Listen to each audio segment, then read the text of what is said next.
This is video 8 to the behavioral analysis series, and this video is going to deal with a nested sequence of nested intervals. And before I get into that, just to briefly go over, just what we're familiar with intervals. So if we have the open interval a, b, that's all the real numbers x such that a is less than x, less than b.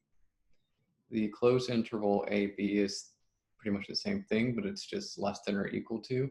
So a less than or equal to x, less than or equal to b. So you include the endpoints for the closed interval. Then you have like half open, half closed intervals where it depends on whether you have a less than sign or a less than or equal to sign, depending on which endpoint that you want to include in that interval. So for the, we also have unbounded intervals. So like a to positive infinity. And in that case, it's, we're not including the endpoint a. You could have it as a greater than or x greater than or equal to a. So it would have a bracket around a. Then there's, and I wrote in yellow that this, since it goes to positive infinity, that means it has no upper bounds. The interval negative infinity to b, that's the set where x is less than b. And since that goes off to negative infinity, there are no lower bounds. So this is all sort of a review from previous math courses. There should be nothing new here. Now to take the length of an interval, we do b minus a. Now if a equals b, then the open interval is basically a comma a, which is the empty set. Because it's an open interval, so you don't include the endpoints. And the endpoints, I mean, if it's just the open interval a to a and you're not including a, then it's got to be empty. Now the closed interval would be the singleton set a. All right, that's when a equals b. So characterization theorem, a set I as a subset of the real numbers is called an interval if and only if whenever for two numbers x and y in that interval I with x less than I. If x is less than z, less than y, then z is in the interval I. All right, so now that we've gone over intervals, now nested intervals.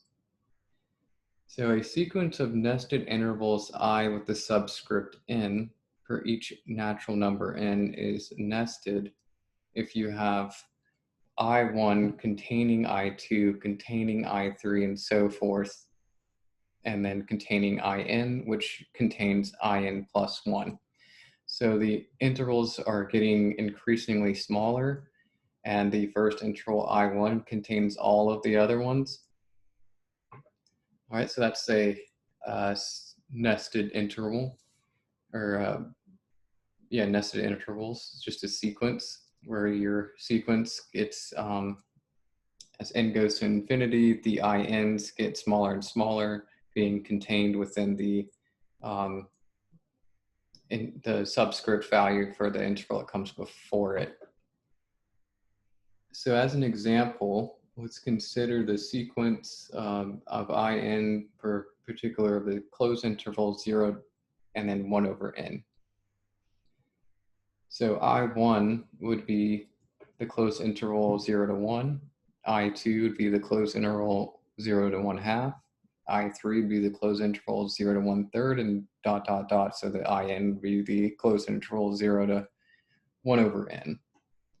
So if you notice, as I increase the value n, the closed intervals are shrinking and they're going to be contained in the interval that comes before it.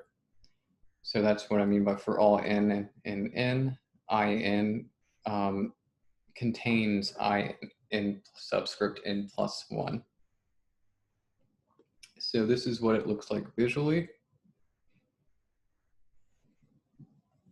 And so the green is I1, yellow is I2, pink is I3, purple is I4. And if you notice, it's shrinking as you increase the value n. Notice all of these intervals have 0 as an endpoint. They all contain the element 0. So if we take the infinite intersection, so as n goes to infinity, we get the singleton set 0. So as n goes to infinity, you're shrinking it forever and ever. It's going to eventually get to where the only element they share is 0. So keep going arbitrarily forever. And yeah, so because it's a closed interval, you have 0 as that common element for all of the intervals. So that's why the infinite intersection is 0. Now, if we look at the open interval, let's say Jn is the open interval 0 to 1 over n. Now there is no common point that's shared amongst every Jn, because by the Archimedean principle, for all real numbers x greater than 0, we can find an n in the natural numbers such that 1 over n is less than x. So there's no element x that is contained in all the Jn's. In other words, since it's open, we do not have 0 as part of the set of each interval. So that is an interval where the infinite intersection of the Jn's is the empty set. So the difference is we had a closed interval 0 to 1 over n, and an open interval, same thing, 0 to 1 over n.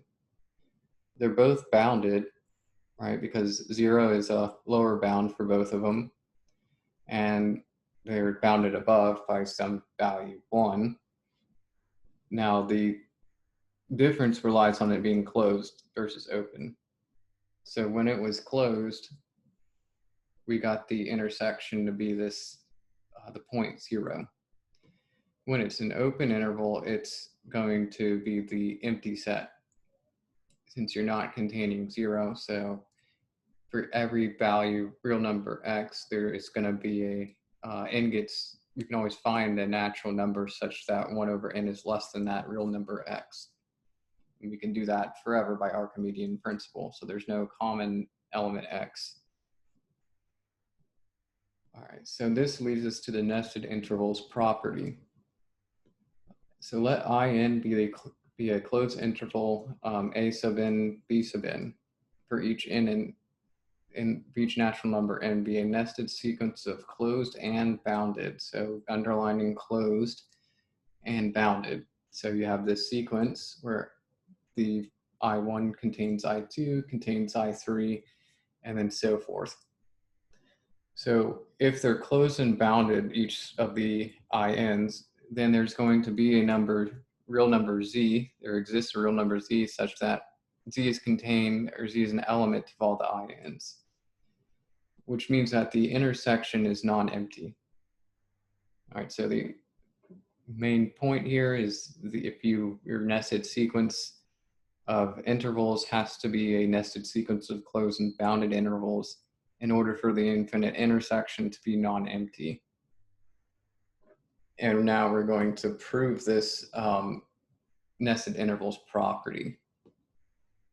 So here's just to visualize. I just drew up through here at the real number line, and so we have a nested sequence of closed bounded intervals, and I1 is A1 comma B1, so the blue endpoints, and then I2 in green, it's A2 and B2. I3 is the interval from A3 to B3. A4 or I4 has A4 and B4, and you can keep going forever and ever. And there's going to be a number that's shared amongst all of the intervals. All right, so some observations in order to do the proof. Notice that all of the ANs are bounded above by some BK value, and all of the BNs are bounded below by some AK value. So that's an observation. And for the proof, that's the strategy. If you put all the ANs into a set, call it A, and then put all the BNs into a set and call it B, notice that for all of the ANs, AN is less than or equal to B1. So it's bounded above. So since it's bounded above, that means the supremum of that set exists since we're dealing with the real numbers. So let A equal the supremum of the set A. Then that means for all n, since it's the supremum, it's an upper bound of the set. So for all n, an is less than or equal to A. Now we must show that this supremum A is less than or equal to Bn in order to establish that, for which we have an less than or equal to A, less than or equal to Bn. So that letting our value z equals A means we found a number such that z is in each in, meaning the intersection is non-empty. All right, that's the idea. Now the question becomes, how do I show that the supremum, so the A value is less than or equal to all of the Bn's? Now Bn could be a different subscript. It doesn't have to be the same n value that matches up with whatever, I guess necessarily an is. So to establish this, we're going to have two cases. So for any particular n, we need to show that Bn is an upper bound for any arbitrary set of ak values.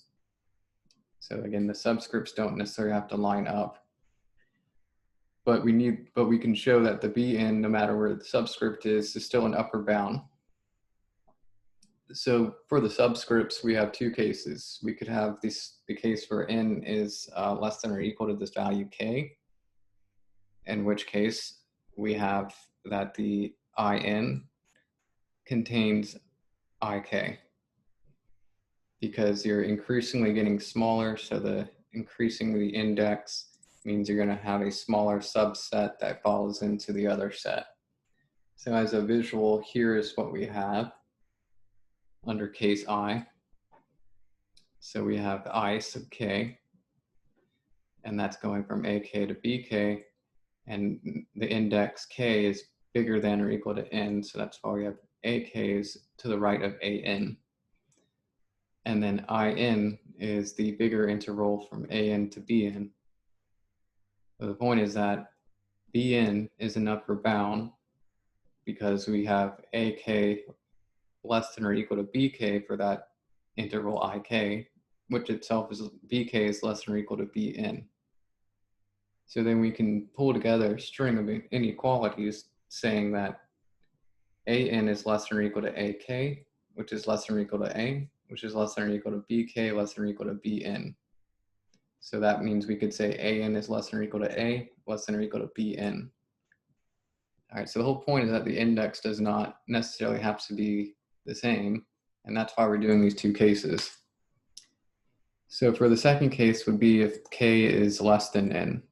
So n is the bigger index, which means it's going to be a smaller subset, so the in will be contained in the ik. So that way we have the bigger set interval ak to bk and the smaller closed interval an to bn. And so we're trying to say that bn is a upper bound for any arbitrary set of ak's. Well, in this case, when the index k is less than n, we have that a sub k is less than or equal to a sub n, and we know a sub n is less than or equal to b sub n because that's what it is for the definition of a closed interval in. So then we can pull together that string of inequalities, a sub k less than or equal to an, less than or equal to a, and again, we have the a in between because a is the supremum of all of the a's. All right, so, and then that's going to be less than or equal to bn, less than or equal to bk, but the point is that we have our arbitrary indexes an less than or equal to a, less than or equal to bn. And so once we've established that, then we prove that there exists a number that's contained amongst all of the in's, where n is an arbitrary index. All right, so that is the idea. I kind of really did the proof here, but we're just going to make it formal. So proof.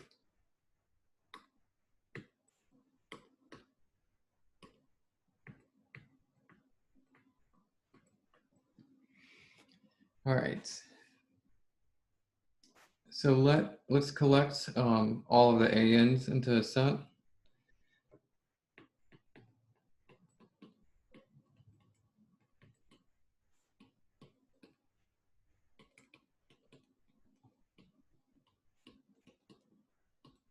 And let's say that set is, call it A. So A equals the set of all the ANs,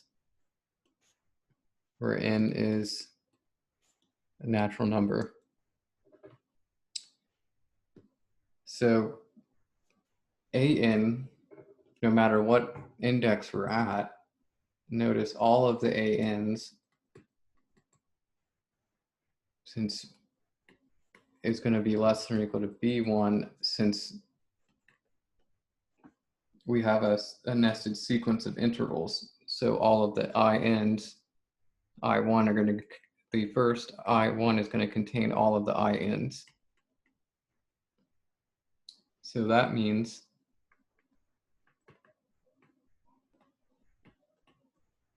we have an upper bound.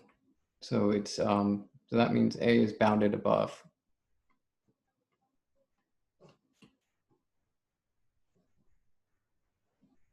So this means A is bounded above.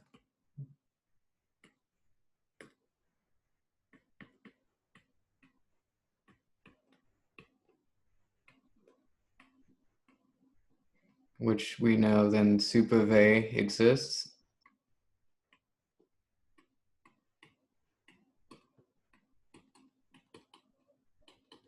By completeness of the reals.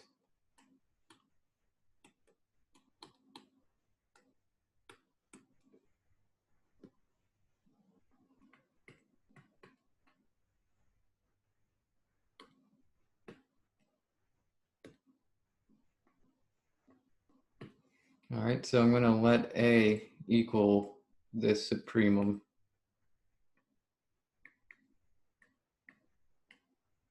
And again, so that's supremum of our set A, which the set A is all of the ANs.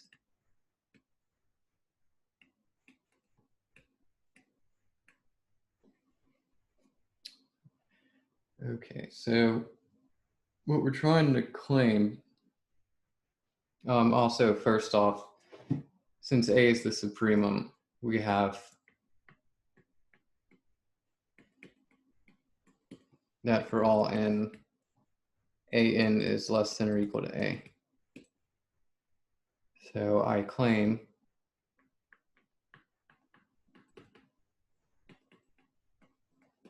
that this value A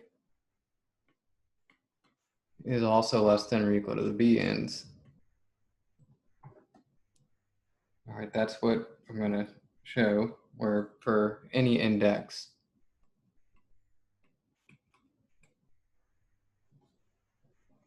so this index is going to be arbitrary. And so to show this, and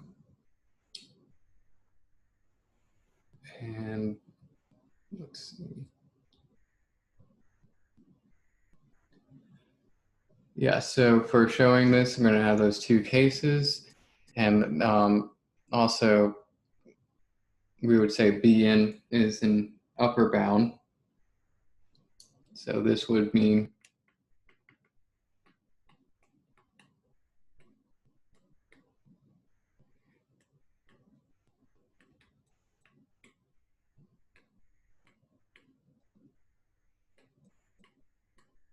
upper bound for any arbitrary set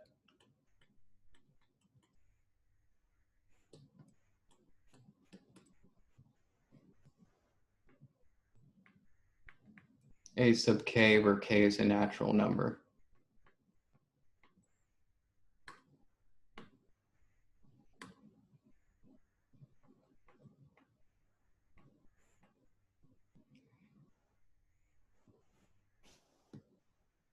Okay, so we have this arbitrary set of A sub k, and we have the fact that we have two cases for the index. So case 1, or case I, that's going to be the case where we have the index, suppose n is less than or equal to k. All right, so our index n is less than or equal to index k, which this means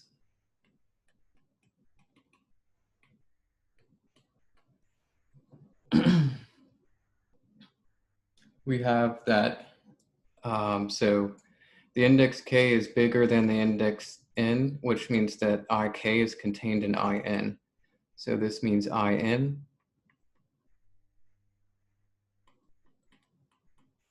contains ik because we're dealing with a nested sequence.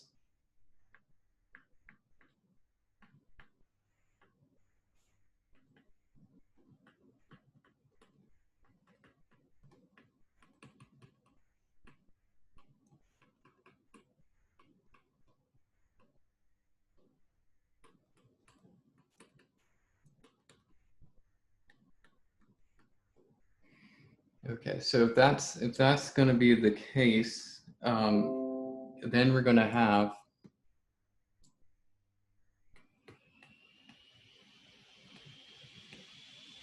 and that's where I have this string of inequalities, right? So this is case I. We're dealing with this case right now.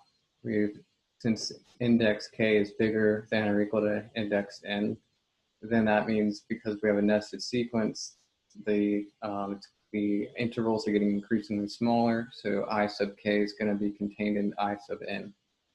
So that means that we can establish this string of inequalities. So an is less than or equal to ak, which is less than or equal to a, because a is the supremum. There is an upper bound for all of the a. So then that's less than or equal to bk, which is less than or equal to bn. And so an is less than or equal to a, less than or equal to bn. All right, that's the case where index k is bigger than or equal to index n. Now the remaining case,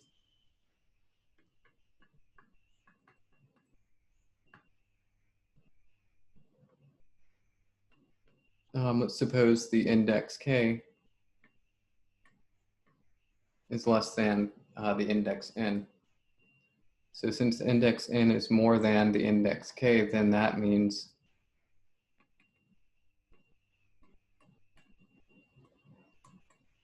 we have that the bigger interval actually is going to be I sub k. And so I sub n is going to be contained in that, since we're dealing, the intervals are getting increasingly smaller as you increase the value for the index.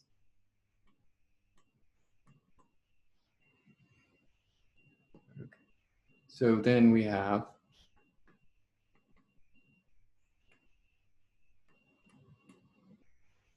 and that's where we're dealing with this second case, right? So our ik value, that's the bigger interval.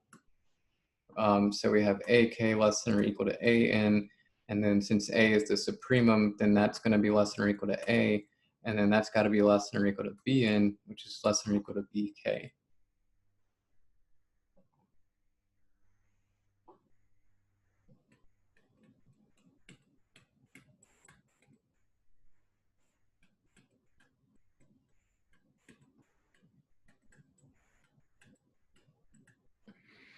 All right, so then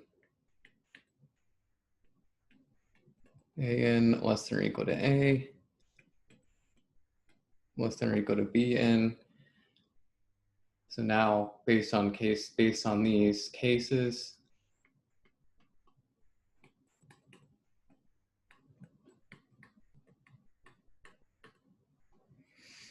we know bn is an upper bound.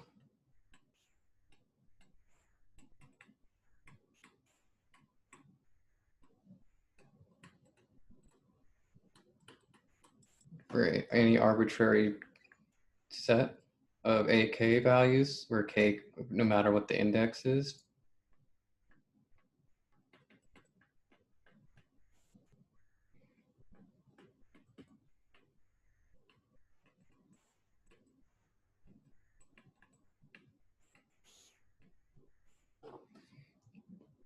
but we know A is the supremum of all of the A's.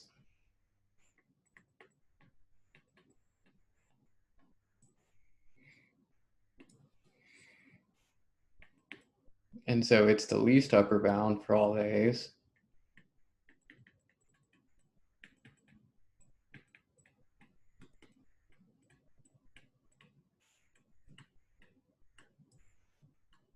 So since it's the by definition of supremum, then we can say that AN is less than or equal to A, less than or equal to BN.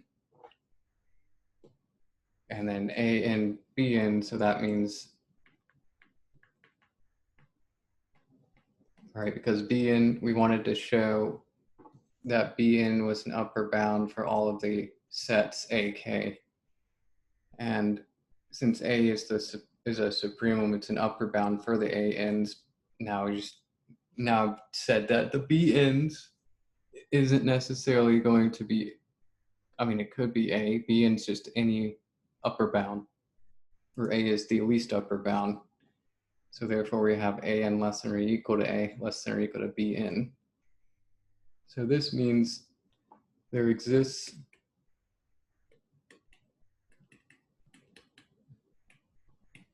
an A for AN, BN for all N. So then the intersection's non-empty.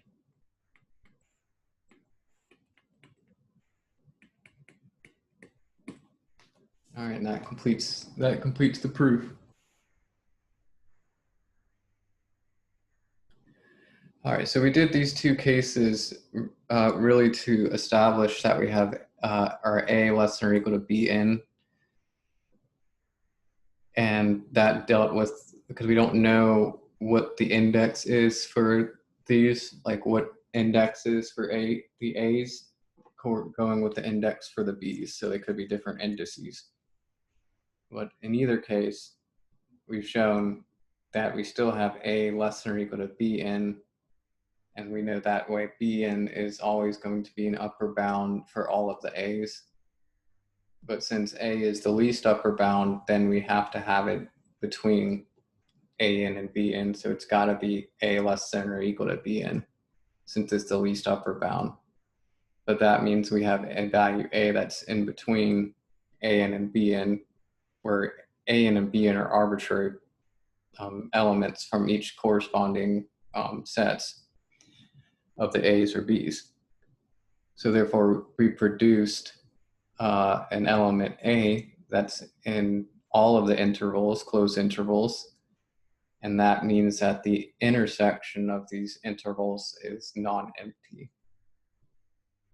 All right, so that's where I'll stop it for this video.